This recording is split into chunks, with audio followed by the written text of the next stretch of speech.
I did, before I go, want to react to this one video here from The Verge. This is called Streaming Sucks Now. It's kind of interesting. As a, I don't know if you can tell in the background. Yeah, in the background, like over there. I'm a physical media nerd. So, there's like the Chosen Season 1 and the Chosen Season 2 collection. A special edition version, which I'm very proud of. But that's my physical media collection. I'm a physical media nerd. I'm a fan. So, physical media I think is always going to be better than streaming, except when it comes to availability. But actually, not even then, because people are bootlegging streaming exclusives so that you don't have to subscribe to a streaming service in order to watch a thing. And if something gets removed from a streaming service, you still have that bootleg. So, I appreciate you soldiers out there in the movement for making bootlegs. But yeah, here's The Verge's video about this whole situation. What does your Netflix queue look like right now?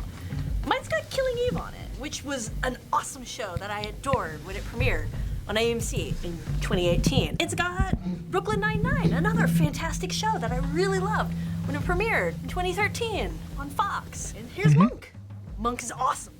I love Monk. Tony Shalhoub, but also that premiered in 2002, and that's a lot of my Netflix right now. It kind of looks like cable, and that seems like a problem to me because the last time TV looked like this, I was looking to cut the cord. So it got me thinking. I don't know anyone who said like, you know what? I need to get rid of cable TV because it has too much Suits, White Collar, Monk, and Killing Eve. I don't think that was a calculus in anybody's like thought process when it came to cutting the cord. Why is streaming turning into cable? How do we get there? And is there any hope for us to get out?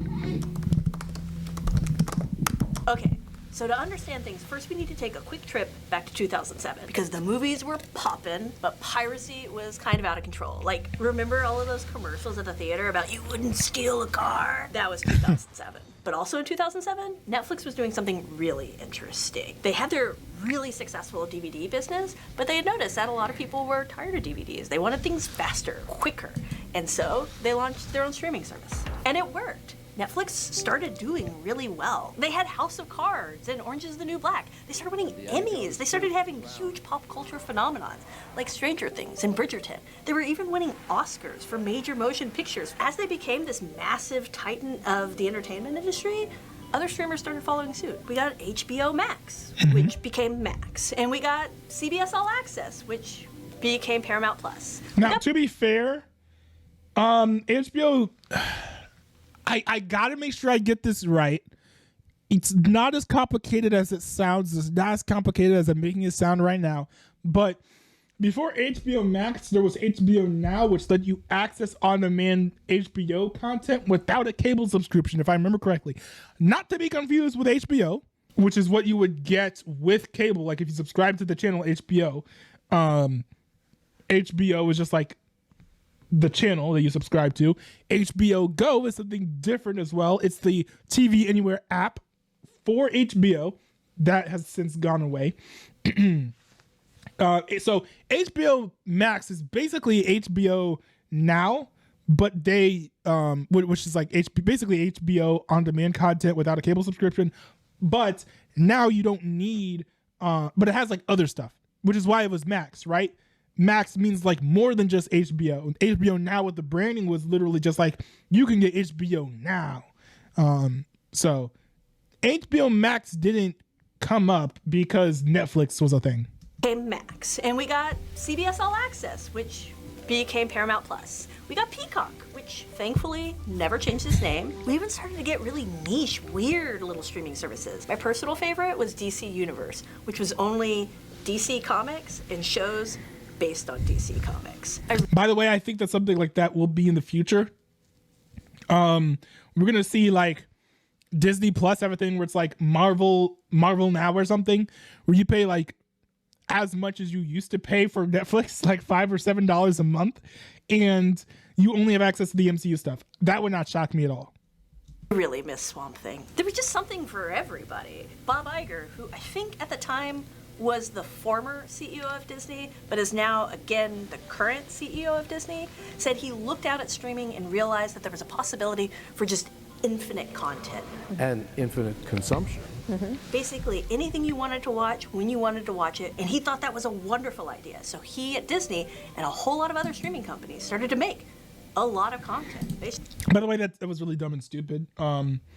Because one thing that if you look at 1 year of cable TV, even today, as cable stops making starts making like fewer and fewer original content, all the content released in one single year you could not watch in a single year. You probably couldn't watch it in 5 years. So you don't need to make new content. You could literally just like signal boost old content and just like have people watch it over and over again.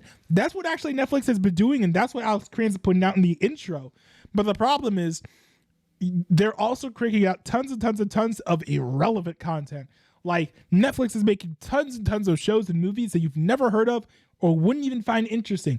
They might even have made a show 3 years ago that you'll find today, really enjoy, and then find out that it got canceled because no one watched it when it came out.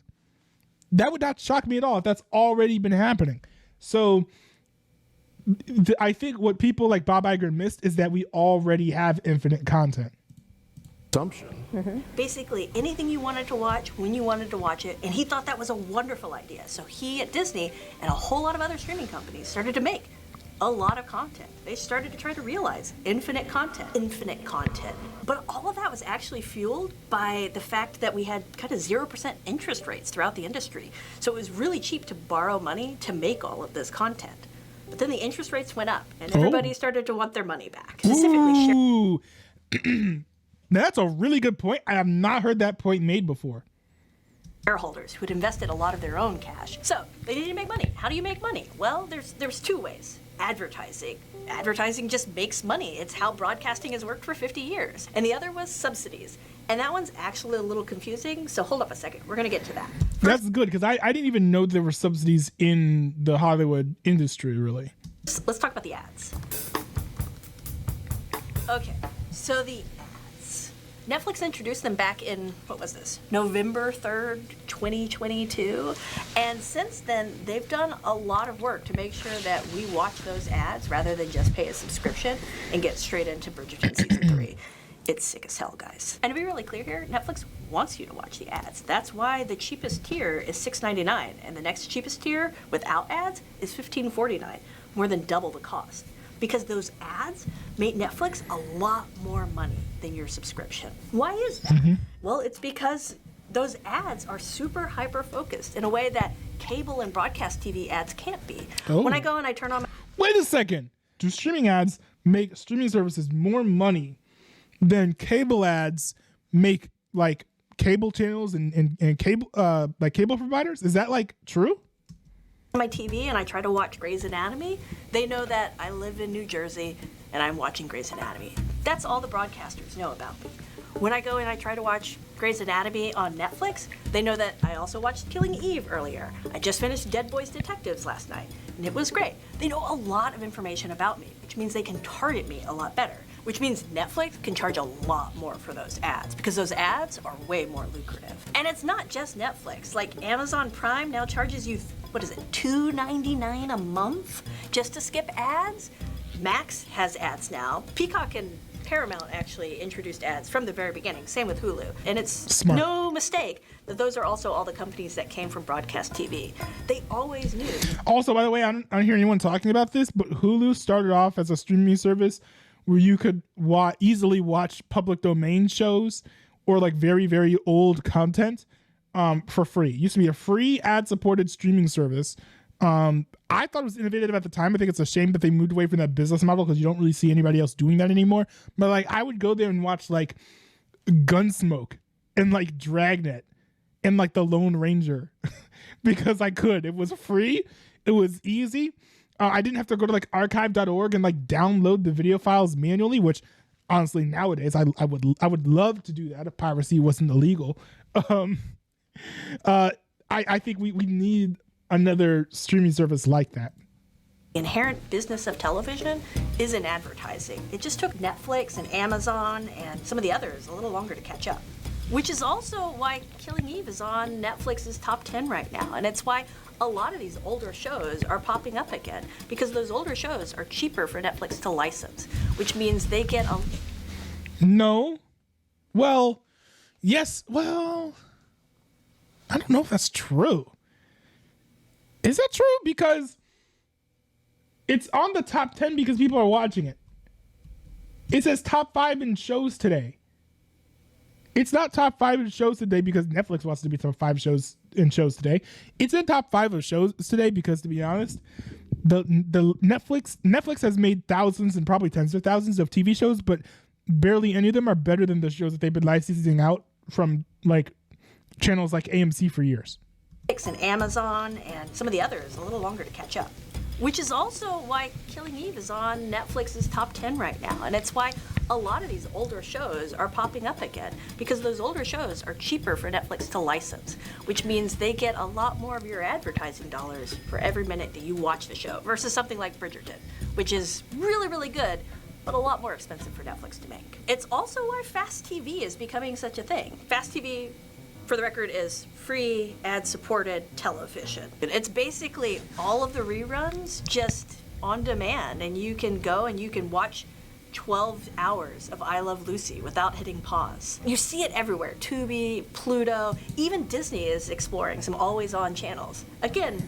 By the way, Fast, I love the fact that Fast exists, because I think it's like going to be the streaming replacement for broadcast television.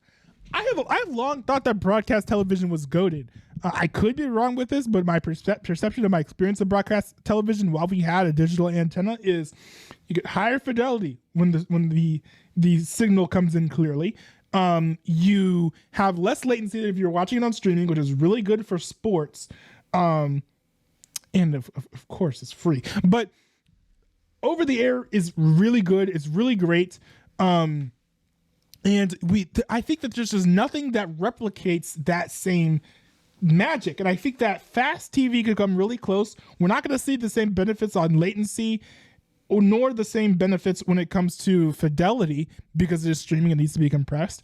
But if local TV channels broadcast linearly all their content, the national content, the ad-supported like paid programming, the kids shows, the local news, all that stuff, if they air all of that for free online on Pluto TV, on Tubi TV, I think that that's where the future of broadcast TV is going to go, and people aren't going to buy antennas. People aren't going to use over-the-air television at all.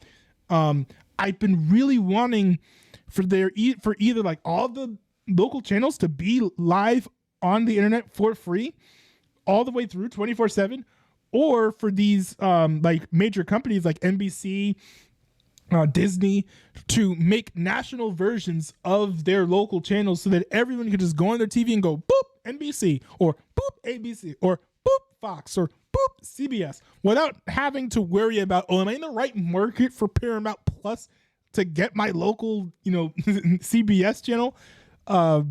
That's like my dream for like the future. I don't know if we'll end up getting that, in large part because we've got services like Peacock, for example. We want to make sure that you pay, even if all you want to do is watch the local television channel that would broadcast for free in your area anyways. And then, of course, it's always going to be tough because it's cheaper, I think, to broadcast the channel over the air than it is to stream it. So Peacock and Paramount, they've been doing this for ages, but they also understand the game, I think, a lot better than a lot of the other streamers do. So yeah, streaming is effectively becoming an advertising business, which is also what cable was. But another thing that streaming... And it's what old-time radio was before that, if you don't remember. Old-time radio shows, which are the predecessor for TV shows, were literally created to trick people into listening to ads. That was the whole point. Streaming is doing now is the same as what cable was doing, which is bundling stuff you don't want with stuff you do. Let's talk about those subsidies. Okay, when I talk about subsidies, what do I mean? Well, in the cable days, let's say I really wanted to watch FX, but the cable company would say, okay, you get FX, but you also have to pay for Fox Sports. And I don't really want Fox Sports. The same thing is happening now. Netflix, I think, spent, $5 billion on WWE rights because they really want to get more audience. And they think having WWE will bring in that bigger audience. That's also why Amazon Prime has Thursday Night Football, which I didn't even know was a thing because I don't watch sports. These companies really want to figure out as many ways to get audience as possible, including with sports. And that's also, unfortunately, why your subscription fees are going up, because they need your money, but they also need your... That doesn't apply to all of these because Hulu, the mainstream Hulu doesn't have sports. I'll say this. I'm pretty sure that a major reason, and no one's talking about this, but a major reason why we're seeing more introductions of ads on streaming services and price increases is to help pay for all those residuals that all those people in Hollywood wanted. Those strikes, they were successful, and they started. I think they started getting paid what they wanted because they won the negotiations. But a byproduct of that is streaming services need to make more money because streaming services are not going to cut their revenues, which they're already in the red. They're not going to cut into their income in order to pay more money to the people who worked hard on all these projects. They're going to find new revenue streams, and one of those revenue streams can very easily be ads, and especially when. And by the way, this makes total sense. I think it's completely fine. I'm not complaining about it. If I can pay to not have ads, I will do that. But if I can't, well, at the end of the day, I'm happy knowing that the ad revenue is going to the people who worked on these projects. I'm happy that the ad revenue is going towards the people who made these projects. So I'm not really going to complain about them at all. And by the way, this is how cable worked too. Cable always worked by using ad revenue to pay residuals. Every time an ad ran, people would get paid. So I don't think it's as bad as people make it out to be. People are just used to not having ads.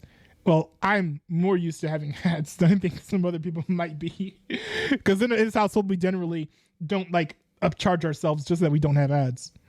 Your money to subsidize all those sports. And that brings us to today, where unfortunately we are paying way more for our subscriptions. We're watching a lot more ads while we do it, and we're subsidizing a bunch of content we don't want to watch, just like we were in 2007. But just like in 2007, I do think there's some hope.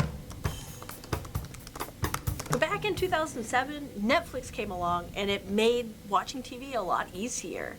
And I think there's actually some cool technology coming along that's going to do the same now, I hope. First, I'm gonna have to pause a moment because this stuff is about to get really, really geeky. I'm gonna talk about something called Let's go. I love the geeky stuff. ATSC 3.0. I have not been hearing enough people talking about this. Isn't this the future of over-the-air television?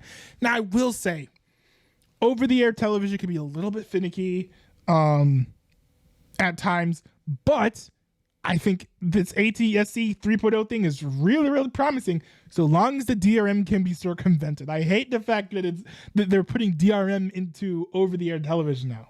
ATSC 3.0. And I know your eyes just glazed over. Stop. This is cool, I swear. ATSC 3.0 has a horrible name, but it is a really, really interesting broadcast standard. I know, no, broadcasting standard, that sounds stupid, but don't worry, it's cool. What it means is that more information is streaming directly into your TV over the airwaves. No additional money to your ISP, no additional equipment on your TV, provided it has a tuner that works with ATSC 3.0, which a lot of newer TVs have. So it's okay. A lot of people are probably judging me right now. Don't judge me, it's cool. So what does ATSC 3.0 actually mean? Well, if you can get past all those letters and numbers, it effectively creates a DVR on your TV. Again, no additional equipment required. And that's really sick.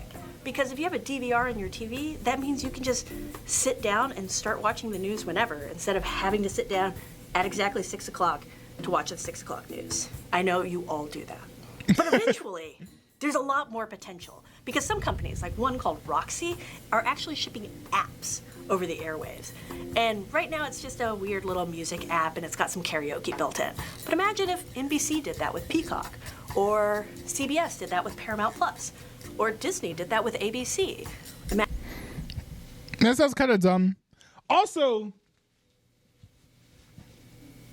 I need to look more into the DVR thing, because the DVR thing doesn't really make a whole lot of sense to me. Why would you need to build it into the standard when you could just connect your antenna to something like an HD home run, which is a literal DVR. Imagine if you had Disney Plus on your TV. That would be pretty sick, right?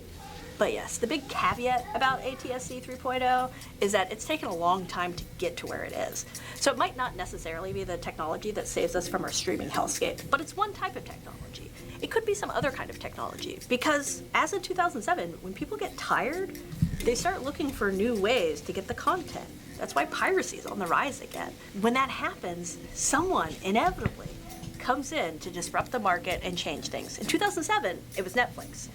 In 2024, it could be ATSC 3.0, or it could be some whole other new technology or new company with a really big idea on how to get you to watch content without necessarily having to pay a ton of money to a whole bunch of companies. Are you? I mean, for me, I'm fighting this with like, I don't know, physical media, and that's been pretty fun. Let me see. I wonder if people here are going to mention physical media. I mean, I'm seeing people mention piracy. It's a shame that people here are mentioning piracy more than physical media. You see, a lot of ATSC digital broadcasts or DRM with encryption require internet connection to decrypt the signal. It's no longer like the old days when you could plug in a TV and some rabbit ears and watch your local channels. Now your TV needs an internet connection to decrypt and decode the over-the-air DRM. Oh, that's ugly. That's ugly. I would not want to have to connect my TV to the internet to watch over the air. That's disgusting. A reply here says you can still plug the antenna in. I think a lot of people don't know this. Well, it's not understood, but you could still plug in an antenna and get free channels. But that's ATSC 2.0. With 3.0, that's what he's talking about. The DRM with encryption. You would need like an internet connection in order to watch. You could literally like have paywalled. It's literally like cable all over again, actually. You might need a subscription to a service in order to watch an over-the-air channel. That and then get that decryption key. That would be crazy. Oh yeah, here we go. For me, the solution is to stock up on Blu-rays and ingest them into my home media server. A lot of catalogs of things I want to watch at the highest quality possible, and unlike streaming services, my setup will only improve with age. Yep, buy physical media, rip into a NAS with yours. Yep, exactly. Get back to physical media. Okay, there we go. Nice. We got the physical media stands in the house. That's what's up. So not a bad video. I find that rather interesting. I'm glad I watched that.